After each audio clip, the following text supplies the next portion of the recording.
ప్రమోషన్లతో full బిజీగా ఉన్న mister Bachchan కొత్త ప్రమోషన్ ప్లాన్ తో double smart. First song update ఇచ్చిన కిరణ్ అబ్బవరం. పోస్ట్ పోన్ అయిన రానా సినిమా. ఇంట్రెస్టింగ్ న్యూస్ తో పాటు ఇండస్ట్రీ హ్యాపెనింగ్ అప్డేట్స్ బ్రీఫ్ గా చూద్దాం. పవన్ కళ్యాణ్ బర్త్డే కి స్పెషల్ ట్రీట్ రాబోతోందని తెలుస్తోంది. సుజిత్ పవన్ కాంబినేషన్ లో తెరకెక్కుతున్న ఓజీకి సంబంధించి సెప్టెంబర్ 2న పవన్ బర్త్డే సందర్భంగా పవర్ఫుల్ వీడియో రిలీజ్ చేస్తారన్న టాక్ నడుస్తోంది. మిస్టర్ బచ్చన్ ప్రమోషన్లతో ఫుల్ బిజీగా ఉన్నాడు రవితేజ.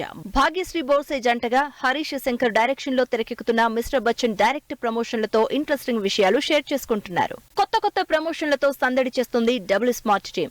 రామ్, కావ్య థాపర్ లీడ్ రోల్స్ లో, పూరి జగన్ కాంబినేషన్ లో ఆగస్టు 15న థియేటర్లోకి వస్తున్న డబుల్ స్మార్ట్ టీం ఆటోలో ట్రావెల్ చేస్తూ ఆడియన్స్ ని అట్రాక్ట్ చేస్తున్నారు. కిరణ్ అబ్బవరం కెరియర్ లో బిగ్గెస్ట్ బడ్జెట్ తో తెరకెక్కుతున్న కా మూవీ నుంచి ఫస్ట్ సాంగ్ రిలీజ్ చేస్తున్నట్టు ఇంట్రెస్టింగ్ పోస్ట్ పెట్టారు Kiran Abbavaram. Niveda Thomas lead role లో రానా ప్రొడక్షన్ లో తెరకెక్కుతున్న 35 చిన్న కథ కాదు సినిమా ఆగస్టు 15 నుంచి సెప్టెంబర్ 5th కి పోస్ట్ పోన్ అయినట్టు తెలుస్తోంది. Kamal Haasan big boss host గా తప్పుకుంటున్నట్లు అనౌన్స్ చేశారు.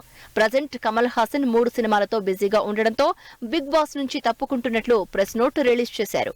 యష్ షూటింగ్ కి బ్రేక్ ఇచ్చి టెంపుల్ విజిట్ కి వెళ్లారు. ప్రస్తుతం టాక్సిక్ మూవీ చేస్తున్న యష్ ఫ్యామిలీతో కలిసి ధర్మస్థల టౌన్ గుడికి వెళ్లి సందడి చేశారు.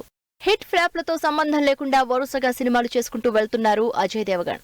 ఒకప్పుడు సూపర్ హిట్ అయిన సన్ ఆఫ్ సర్దార్ సినిమాకి సీక్వెల్ గా son of Sardar 2 shooting start చేసినట్టు వీడియో రిలీజ్ చేశారు అజయ్ దేవగన్. అక్షయ్ కుమార్ హిట్ కోసం నానా తంటాలు పడుతున్నారు.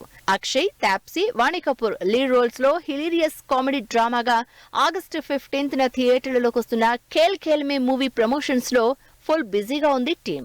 విజయ్ శంకర్, విషిక జంటగా రాజేష్ డైరెక్షన్ లో తెరకెక్కుతున్న పాగల్ versus Kadhal cinema August 9న release కాబోతున్న సందర్భంగా ఈ cinema pre release press meet జరిగింది.